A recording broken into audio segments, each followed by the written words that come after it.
বিসমিল্লাহির রাহমানির রাহিম। সূরা আল-আহকাফ, আয়াত 17। আর এমন লোক আছে, যে তার মাতা পিতাকে বলে, আফসোস তোমাদের জন্য। তোমরা কি আমাকে এ ভয় দেখাতে চাও যে, আমি পুনরুত্থিত হব যদিও আমার পূর্বে বহু পুরুষ গত হয়েছে। তখন তার মাতা পিতা আল্লাহর নিকট ফরিয়াদ করে বলে, দুর্ভোগ তোমার জন্য।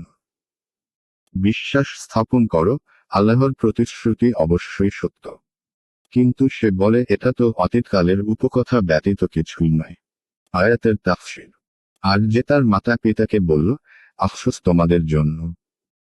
তোমরা কি আমাকে এ ভয় দেখাতে চাও যে, আমাকে পুনরায় জীবিত করা হবে, অথচ আমার পূর্বে বহু পুরুষ গত হয়ে গেছে। 2 তখন তার মাতা পিতা আল্লাহর নিকট ফরিয়াদ করে বলে, দুর্ভোগ তোমার জন্য। বিশ্বাস স্থাপন করো, আল্লাহর প্রতিশ্রুতি অবশ্যই সত্য। কিন্তু সে বলে, এটা তো অতীতকালের উপকথা ব্যতীত কিছুই নয়। 3 উপরোক্ত আয়াতে সৌভাগ্যবান সন্তানদের আলোচনা ছিল, যারা পিতা মাতার সাথে সদ্ব্যবহার করে এবং তাদের জন্য কল্যাণের আও করে।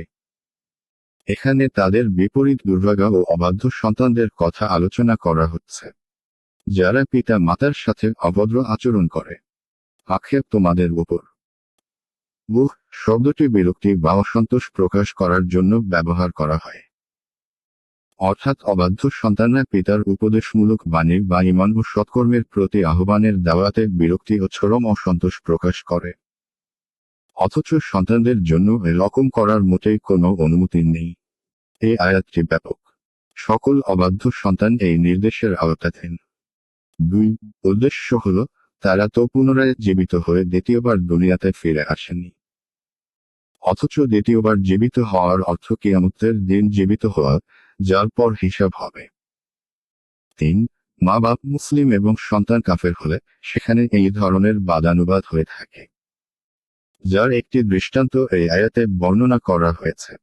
আয়াত 18 এদের পূর্বে যে জিন ও মানুষ সম্প্রদায় গত হয়েছে তাদের মতো এদের প্রতিও আল্লাহর উক্তি সত্য হয়েছে।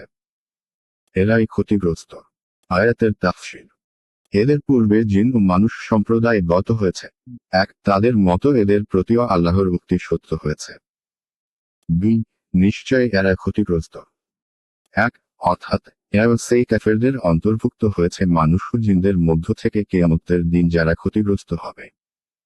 2 যা পূর্ব থেকেই আল্লাহর জ্ঞানে ছিল। অথবা শয়তানের জবাবে আল্লাহ যে উক্তি করেছিলেন, 85 তোমার দ্বারা ও ওদের মধ্যে তোমার সকল অনুসারীদের দ্বারা আমি অবশ্যই জাহান্নাম পূর্ণ করব, তা সত্য হয়েছে।